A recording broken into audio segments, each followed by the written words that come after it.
Hello students, स्वागत है आप सबों का। तो आज के वीडियो में हम लोग देखेंगे बायोमोलिक्यूल्स चैप्टर का कुछ इम्पोर्टेंट ऑब्जेक्टिव क्वेश्चन, ठीक है, जो इस बार के बोर्ड एग्जाम के लिए बहुत ही इम्पोर्टेंट है। तो हम लोग देखते हैं। फर्स्ट क्वेश्चन है आप लोगों के सामने, DNA and RNA differs in. DNA का फुल फॉर्म क्या है? डीऑक्सी राइबोज न्यूक्लिक एसिड, और आरएनए का राइबोज न्यूक्लिक एसिड। तो दोनों में डिफरेंस किस कारण से होता है? तो ऑप्शन ए में है शुगर, बी में है प्यूरिन्स, सी में पायरिमिडिन्स, और डी में बोथ ए एंड सी, मतलब शुगर और पायरिमिडिन्स दोनों। तो आंसर इसका हो जाएगा डी, ठीक है, क्योंकि डीएनए में डीऑक्सी राइबोज शुगर होता है और आरएनए में राइबोज शुगर। तो शुगर में डिफरेंस हो गया। प्यूरिन्स जो होता है, प्यूरिन्स ये बेस होता है। प्यूरिन्स में एडेनिन आ जाएगा आपका और गुआनिन, और पायरिमिडिन्स में जो है, पायरिमिडिन्स में साइटोसिन, थायमिन और यूरासिल, साइटोसिन, थायमिन और यूरासिल। प्यूरिन्स बेस में आ जाएगा एडेनिन और गुआनिन, और पायरिमिडिन्स में आ जाएगा साइटोसिन, थायमिन और यूरासिल। तो पायरिमिडिन्स बेस में आरएनए में जो क्या होता है, आरएनए में यूरासिल प्रेजेंट होता है, लेकिन डीएनए में प्रेजेंट नहीं होता है। तो नाइट्रोजिनस बेस में भी डिफरेंस आ गया, ठीक है। तो आंसर क्या हो जाएगा? शुगर्स भी हो जाएगा और पायरिमिडिन्स, मतलब डी में ऑप्शन है जो both A and C, sugar और पायरिमिडिन्स दोनों होगा, ठीक है। अब देखते हैं हम लोग दूसरा नंबर क्वेश्चन। दूसरा नंबर क्वेश्चन में है keratins present in hair is an example of. Hair में जो है वो कीरेटिन्स प्रोटीन होता है जो प्रेजेंट होता है, ठीक है। तो वो किस तरह का प्रोटीन है? Fibrous protein, globular protein, conjugated protein, derived protein. तो इसका आंसर हो जाएगा ये फाइब्रस प्रोटीन, ठीक है। आपका हेयर्स में जो कीरेटिन होता है वो मायोसिन जो मसल में होता है, ये सब किसका एग्जाम्पल है? फाइब्रस प्रोटीन का। ये फाइबर लाइक का स्ट्रक्चर होता है इसमें। और ग्लोबुलर प्रोटीन में यहीं पर पूछ देता क्वेश्चन में ग्लोबुलर प्रोटीन का एग्जाम्पल, तो आपका आ जाएगा जैसे एग अल्ब्यूमिन, जो व्हाइट एग का व्हाइट पार्ट होता है, वो ग्लोबुलर प्रोटीन का एग्जाम्पल हो गया। ग्लोबुलर प्रोटीन क्या होता है? स्फेरिकल होता है स्ट्रक्चर में, ठीक है। तो आंसर हो जाएगा आपका फाइब्रस प्रोटीन। अब क्वेश्चन नंबर 3 में है the disease resulting due to malnutrition of protein. Protein की कमी से कौन सा डिजीज होता है? तो इसका आंसर हो जाएगा क्वाशियोरकर। क्वाशियोरकर जो है प्रोटीन के मल न्यूट्रिशन से, प्रोटीन के कमी से क्वाशियोरकर होता है। पर्नीशियस एनीमिया विटामिन B12 के डेफिशिएंसीज होता है। विटामिन B12 जिसका केमिकल नेम क्या है? साइनोकोबालामिन। तो हर एक यहाँ पर जो क्वेश्चन बनाया है, तो हर एक जो ऑप्शन है वो भी एक क्वेश्चन बन सकता है। तो हर चीज़ को यहाँ पर एक्सप्लेन कर देना है, तो हर एक चीज़ पर आप लोग को ध्यान भी देना है। पर्नीशियस एनीमिया जो होता है विटामिन B12 के कमी से होता है। विटामिन B12 का केमिकल नेम क्या है? साइनोकोबालामिन। हीमोफीलिया, हीमोफीलिया में क्या होता है कि जब ये बीमारी किसी आदमी को हो जाता है, किसी पर्सन को होता है, तो अगर हल्का सा भी चोट आया या फिर सीवियर इंजरी हुआ तो उसमें ब्लड क्लॉटिंग नहीं होता है, जिससे पर्सन का डेथ भी हो सकता है, ठीक है। ये जेनेटिक डिजॉर्डर है, ट्रांसफ़र होता रहा एक जनरेशन से दूसरे जनरेशन में। अस्कर्बी, अस्कर्बी क्या हो गया? ये विटामिन सी के कमी से होता है, जिससे जो दांत में जब कभी कोई ब्लड जो आता है वो वही हो जाता है क्या? अस्कर्बी। ये विटामिन सी के डेफिशिएंसी से होता है, ठीक है। अब हम लोग देखते हैं 4th number question, hydrolysis of sucrose gives. Sucrose का जब हाइड्रोलिसिस करते हैं तो क्या देता है? इसका आंसर हो जाएगा ग्लूकोज और फ्रक्टोज। हाइड्रोलिसिस जब शुगर करते हैं, ये आप लोग केमिकल काइनेटिक्स में भी पढ़ेंगे। ये एग्जाम्पल किसका है? स्यूडो फर्स्ट ऑर्डर का, ठीक है। इन्वर्सन ऑफ कैन शुगर और हाइड्रोलिसिस ऑफ ईस्टर पढ़े होंगे, ठीक है। स्यूडो फर्स्ट ऑर्डर रिएक्शन का एग्जाम्पल है ये। तो सुक्रोज का हाइड्रोलिसिस होगा तो क्या देगा? ग्लूकोज और फ्रक्टोज। 5th नंबर क्वेश्चन में amylopectin is a polymer of, किसका हो जाएगा answer? Alpha D glucose. Amylopectin किसका कंपोनेंट है? स्टार्च का। स्टार्च जो होता है एमाइलोज और एमाइलोपेक्टिन से मिलकर बना होता है। यहीं पर क्वेश्चन पूछ सकता था कि विच of the following is insoluble in water. तो एमाइलोपेक्टिन जो होता है स्टार्च का कंपोनेंट है और वाटर में इनसॉल्युबल होता है, ठीक है। 6 नंबर क्वेश्चन है which does not show mutarotation. तो इसका आंसर हो जाएगा sucrose. Sucrose mutarotation show नहीं करता है। थोड़ा देख लेते हैं म्यूटा रोटेशन क्या है। अब देखिए आप लोग के सामने यह स्ट्रक्चर है, ये क्या हो गया अल्फा डी ग्लूकोज, और ये हो गया बीटा डी ग्लूकोज, ये हो गया बीटा डी ग्लूकोज। तो ये दोनों में जब इंटर कन्वर्सन होता है, अल्फा और बीटा फॉर्म में जब इंटर कन्वर्सन होता है, उसी को क्या बोलते हैं, इसको और भी दूसरे तरीके से बोल सकते हैं कि जब ऑप्टिकल रोटेशन जो होता है अल्फा डी ग्लूकोज और बीटा डी ग्लूकोज में ऑप्टिकल रोटेशन में जब चेंज आता है, ठीक है, तो उसको क्या बोल देते हैं म्यूटा रोटेशन, जो कि सुक्रोज में नहीं होता है क्योंकि इसमें फ्री एल्डिहाइडिक ग्रुप नहीं होता है। तो ये सुक्रोज जो है, इस पर बहुत सारा क्वेश्चन पूछ सकता है। सुक्रोज को ही इन्वर्ट शुगर बोलते हैं, ठीक है, सुक्रोज को ही नॉन रिड्यूसिंग शुगर भी बोलते हैं। तो इस पर बहुत सारा क्वेश्चन पूछ सकता है, तो ये चीज़ ध्यान रखिएगा। 7th नंबर क्वेश्चन में है alpha D plus glucose and beta D plus glucose are, तो ये क्या हो जाएगा आंसर एनोमर्स। देखिए यहाँ पर स्ट्रक्चर है, तो इसका क्या होता है हेमी एसिटल कार्बन पे एनोमर्स किसको बोलते हैं कि वैसा दो सब्सटेंस जिसमें कॉन्फ़िगरेशन किसी एक कार्बन या हेमी एसिटल कार्बन के अबाउट जो होता है कॉन्फ़िगरेशन जो होता है वो चेंज होता है। जैसे देखिए अल्फा डी ग्लूकोज में इस कार्बन हेमी एसिटल कार्बन ये है, तो यहाँ पर हाइड्रोक्सिल ग्रुप लोअर पार्ट में है, ठीक है, और यहाँ पर देखिए इस कार्बन पे अपर पार्ट में है। तो ये जो देखिए हाइड्रोक्सिल ग्रुप यहाँ ऊपर है, यहाँ नीचे है, तो ये जो कॉन्फ़िगरेशन चेंज है अल्फा और बीटा में, इसी को क्या बोल देंगे एनोमर्स। मतलब अल्फा डी ग्लूकोज और बीटा डी ग्लूकोज आपस में क्या है एनोमर्स है, ठीक है। एक यहीं पर कभी कभी पूछ देगा ईपीमर्स, तो ईपीमर्स देखिए ये हो गया डी ग्लूकोज, ये हो गया डी मैनोज। तो ग्लूकोज का स्ट्रक्चर ये है, इसमें सिर्फ हम लोग ध्यान रखते हैं क्या कि तीसरा नंबर कार्बन पे लेफ्ट हैंड साइड में हाइड्रोक्सिल ग्रुप रहता है ग्लूकोज के स्ट्रक्चर में, तो ये तो चेंज रहेगा। इसके अलावे अगर यदि किसी कार्बन पे कॉन्फ़िगरेशन का चेंज होगा, जिसमें जैसे हम लोग इसमें डी मैनोज में दिखाए हैं, देखिए दूसरा नंबर कार्बन पे यहाँ OH राइट हैंड साइड में है, लेकिन यहाँ पर OH लेफ्ट हैंड साइड में है। तो किसी भी एक कार्बन पे अगर यदि कॉन्फ़िगरेशन में चेंजिंग हुआ तो ये आपस में क्या हो जाएगा ईपीमर्स, ठीक है। तो ये ध्यान रखना है। यहाँ क्वेश्चन ये भी बन सकता है कि डी ग्लूकोज और डी मैनोज आपस में क्या है, यही ऑप्शन दे देगा, तो इसका आंसर क्या हो जाएगा ईपीमर्स, ठीक है। अब हम लोग आगे बढ़ते हैं। क्वेश्चन नंबर 8 में है sugar present in milk, milk में जो शुगर प्रेजेंट रहता है उसका नाम क्या है, तो नाम इसका आंसर हो जाएगा डी लैक्टोज। लैक्टोज को क्या मिल्क शुगर भी बोलते हैं। यहाँ दूसरा तरह से भी क्वेश्चन पूछ सकता है milk sugar is also known as, यही ऑप्शन देता तो क्या हो जाएगा लैक्टोज को क्या बोलते हैं मिल्क शुगर भी बोलते हैं, ठीक है। 9th नंबर क्वेश्चन में night blindness occurs due to deficiency of, night blindness मतलब रतौंधी जिसको बोलते हैं हिंदी में, रात में नहीं दिखता, तो किसके कारण होता है विटामिन ए के कारण, ठीक है। विटामिन ए का जब कमी हो जाता है तो आदमी को पर्सन को क्या हो जाता है रतौंधी होता है, नाइट ब्लाइंडनेस हो जाता है। इसके कारण एक और डिजीज होता है, इसको बोलते हैं जेरोप्थेल्मिया, जेरोप्थेल्मिया, ठीक है। जेरोप्थेल्मिया में क्या होता है कॉर्निया का हार्डनेस हो जाता है, हार्ड हो जाता है कॉर्निया, उसी क्या बोलते हैं जेरोप्थेल्मिया। इस वक्त बता दिए हैं विटामिन सी, विटामिन के की कमी से भी कभी कोई पूछ सकता है कि विटामिन के, एक बार पूछा था ऑब्जेक्टिव में कि के डेफिशिएंसीज क्या होता है, इसमें क्या होता है विटामिन के कमी से जो ब्लड क्लॉटिंग होता है वो प्रोलॉन्ग हो जाता है, उसका विटामिन के का जिसमें डेफिशिएंसी रहेगा उसको ब्लड क्लॉटिंग में ज़्यादा समय लगेगा, ठीक है। तो विटामिन के का केमिकल नेम क्या है हाइलोक्विनोन, ठीक है। और ये सब बता दिए आप लोगों को। 10th नंबर में है rickets and osteomalacia occurs due to deficiency of vitamin D, vitamin D के कमी से क्या होता है रिकेट्स, ठीक है। उसमें क्या होता है बोन डिफॉर्म हो जाता है, टेढ़ा मेढ़ा हो जाता है बोन, ठीक है। इसलिए आदमी को क्या बोला जाता है डॉक्टर, जब विटामिन डी का कमी होता है तो वो धूप में बैठिए, ठीक है। धूप में बैठने से क्या मिलता है हम लोग को विटामिन डी। डायरेक्ट सनलाइट में जब बैठिएगा तो वो हड्डी के लिए क्या होता है बोन के लिए लाभदायक होता है, ठीक है।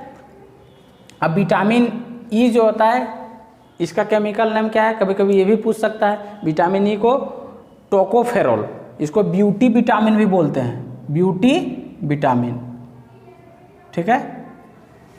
अब देखते हैं 11th नंबर क्वेश्चन में विच of the following vitamin is soluble in water, तो इसका आंसर हो जाएगा डी विटामिन बी। याद रखिएगा कि बी और सी ये होता है वाटर सॉल्युबल, और एडेक ए डी ई के, vitamin A, vitamin D, vitamin E, vitamin के, ये होता है फैट सॉल्युबल या फिर ऑयल सॉल्युबल। ठीक है, तो यहाँ से कोई भी इस तरह का क्वेश्चन पूछे बन जाएगा बी सी वाटर सॉल्युबल होता है, वाटर में सॉल्युबल हो जाएगा, घुल जाएगा। और एडेक विटामिन ए डी ई के क्या होता है, फैट या फिर ऑयल सॉल्युबल। इसलिए इसको इस तरह से भी क्वेश्चन पूछ सकता है कि कौन सा विटामिन जो है हम लोग के शरीर में स्टोर नहीं हो सकता है, तो आंसर क्या हो जाएगा, विटामिन बी या फिर विटामिन सी, क्योंकि ये क्या होता है, वाटर सॉल्युबल होता है। और यूरिनेशन के थ्रू विटामिन बी और सी जब वाटर में सॉल्युबल होता है, वाटर में घुल जाता है, तो हम लोग शरीर से क्या होगा, रेगुलर बाहर निकलते जाएगा। इसलिए हम लोग को रेगुलरली जो होता है विटामिन बी और सी, ठीक है, एक्सटर्नल फूड के थ्रू इनटेक करते रहना पड़ता है। ठीक है, इसलिए रेगुलरली हम लोग को विटामिन और सी लेते रहना पड़ता है। और ए डी ई के क्या हुआ, फैट सॉल्युबल। ठीक है, आगे बढ़ते हैं। 12 नंबर क्वेश्चन है, यूरासिल इज प्रेजेंट इन, तो यूरासिल किस में होगा, आरएनए में। अभी बताए हैं कि डीएनए में जो होता है, डीएनए में आपका रहेगा एडेनिन और गुआनिन, साइटोसिन और थाइमिन। एडेनिन और गुआनिन क्या हो गया, प्यूरिन बेस हो गया, नाइट्रोजिनस बेस दो तरह का, प्यूरिन और पायरिमिडिन। प्यूरिन में आ जाएगा एडेनिन और गुआनिन, और पायरिमिडिन में आ जाएगा साइटोसिन, थाइमिन और यूरासिल। तो डीएनए में प्यूरिन में रहेगा एडेनिन गुआनिन दोनों रहेगा, और पायरिमिडिन में साइटोसिन और थाइमिन।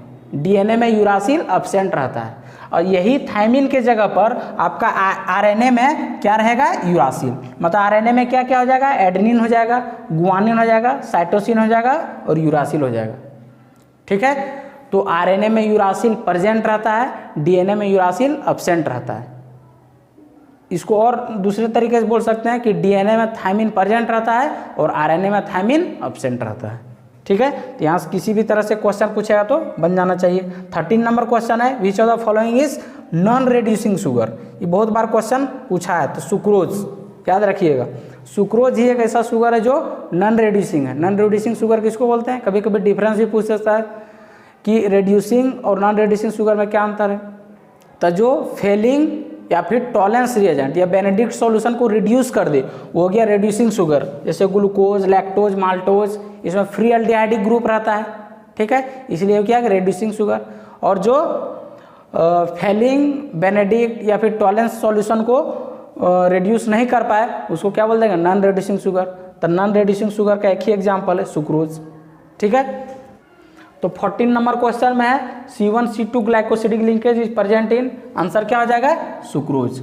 ठीक है, इसका आंसर हो जाएगा सुक्रोज, क्योंकि सुक्रोज में ही C1C2 ग्लाइकोसिडिक लिंकेज बनता है, और जितना है सब में C1C4।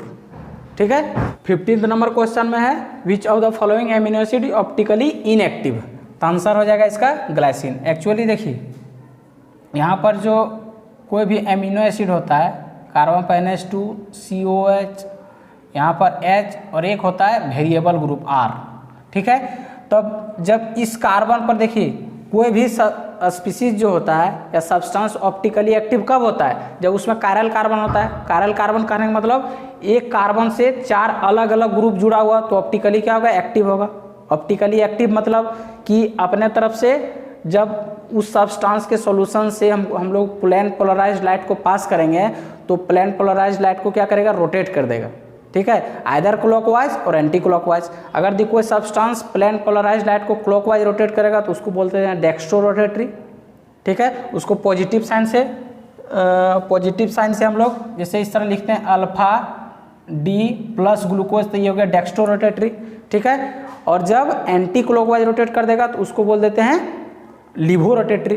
ठीक है, तो यहाँ पर देखिए ग्लाइसिन में क्या होता है, ये वेरिएबल ग्रुप जो R है उसके जगह पर यहाँ पर H होता है। देखिए 2 ग्रुप सेम हो गया तो ये ऑप्टिकली इनएक्टिव हो जाएगा। ठीक है, यहाँ देखिए H सेम हो गया, तो अगर यदि कोई भी एमिनो एसिड में 2 ग्रुप सेम हो गया तो कायरल कंपाउंड रहा नहीं, और कायरल कंपाउंड रहा नहीं तो वो अपने तरफ से प्लेन पोलराइज्ड लाइट को रोटेट नहीं करेगा, और अगर दी प्लेन पोलराइज्ड लाइट को रोटेट नहीं करेगा तो ऑप्टिकली इनएक्टिव। इसलिए ग्लाइसिन जो होता है वो क्या होगा, ऑप्टिकली इनएक्टिव होगा। ठीक है, अब 16 नंबर क्वेश्चन देखते हैं, विच of the following functional group present in amino acid. देखिए अभी यहाँ पर एमिनो एसिड का स्ट्रक्चर, तो कौन कौन फंक्शनल ग्रुप है, एमिनो ग्रुप और कार्बोक्सिलिक ग्रुप। ठीक है, तो इसका आंसर क्या हो जाएगा, ये। अगर यदि बोल देता है which of the following functional group is present in glucose, तो ग्लूकोज में क्या होता है? अल्डिहाइड। फ्रक्टोज पूछ देगा, फ्रक्टोज में क्या होता है? कीटोन। ठीक है। 17 नंबर क्वेश्चन है cellulose is a polymer of, cellulose किसका पॉलीमर है? आंसर हो जाएगा इसका बीटा डी ग्लूकोज। एकदम ध्यान रखना है, ये भी बहुत बार क्वेश्चन पूछा है। ठीक है, कोई को मार देता है अल्फा डी ग्लूकोज, तो सेलुलोज जो है वो बीटा डी ग्लूकोज का पॉलीमर है। इसी क्वेश्चन को चेंज कर देगा कि विच of the following product gives after hydrolysis of cellulose. ठीक है, सेलुलोज का हाइड्रोलिसिस करेंगे तो क्या प्रोडक्ट देगा? तो जिससे मिल के बना वही प्रोडक्ट देगा। तो किससे मिल के बना है सेलुलोज? बीटा डी ग्लूकोज से। बीटा डी ग्लूकोज याद रखना, अल्फा डी ग्लूकोज इसका आंसर नहीं होगा। 18 नंबर क्वेश्चन है, यहीं पर एक और क्वेश्चन पूछ सकता है कि सेल वाल जो होता है प्लांट का, सेल वाल वो किससे मिलके बना होता है? तो सेलुलोज से। प्लांट का सेल वाल जो है वो सेलुलोज से मिलके बना होता है। ठीक है। 18 नंबर क्वेश्चन है most abundant organic substance in plant kingdom, ये भी इसका भी आंसर क्या हो जाएगा? Cellulose. Most abundant organic substance plant kingdom में मोस्ट एबंडेंट ऑर्गेनिक सब्सटेंस कौन हो जाएगा? सेलुलोज। 19 नंबर क्वेश्चन में carbohydrate also known as saccharide, carbohydrate को इसका दूसरा नाम सैकराइड भी है या इसको शुगर भी बोलते हैं। ठीक है।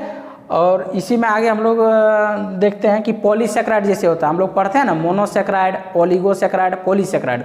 पॉलीसैकराइड को बोलते हैं नॉन शुगर्स। यहाँ क्वेश्चन बहुत सारा बन सकता है। ठीक है, तो हम जो बोल भी रहे हैं वो सब भी एक क्वेश्चन है, तो आप लोगों को ध्यान में रखना है। पॉलीसैकराइड को क्या बोलते हैं? नॉन शुगर्स भी ध्यान रखना है। और जितना भी सैकराइड्स होता है वो क्या होता है? स्वीट इन टेस्ट होता है। और पॉलीसैकराइड जो होगा वो नॉन शुगर इसलिए बोलते हैं क्योंकि वो टेस्ट में स्वीट नहीं होता है। ठीक है ना। क्वेश्चन नंबर 20 में है one hydrolysis of protein gives, इसका आंसर हो जाएगा अल्फा एमिनो एसिड। जब प्रोटीन का हाइड्रोलिसिस करते हैं तो अल्फा एमिनो एसिड देता है, इसको ध्यान रखना है। ठीक है। वैसे तो एमिनो एसिड जो होता है बहुत तरह का होता है, alpha amino acid, beta amino acid, gamma amino acid, delta amino acid, लेकिन जब प्रोटीन का हाइड्रोलिसिस करते हैं तो क्या देता है? Alpha amino acid. ठीक है। क्वेश्चन नंबर 21 में है which of the following is oligosaccharide, तो इसका आंसर क्या हो जाएगा? सुक्रोज। ओलिगोसैकराइड किसको बोलते हैं? कि वैसा कार्बोहाइड्रेट जिसको हाइड्रोलिसिस जब करते हैं तो 2 to 10 मोनोसैकराइड यूनिट देता है। हाइड्रोलिसिस जब करते हैं तो 2 to 10, 2 से 10 मोनोसैकराइड यूनिट तक प्रोडक्ट के रूप में देता है। ठीक है। और जब 10 से ज़्यादा मोनोसैकराइड यूनिट देता है हाइड्रोलिसिस में तो उसी को बोल देते हैं पॉलीसैकराइड।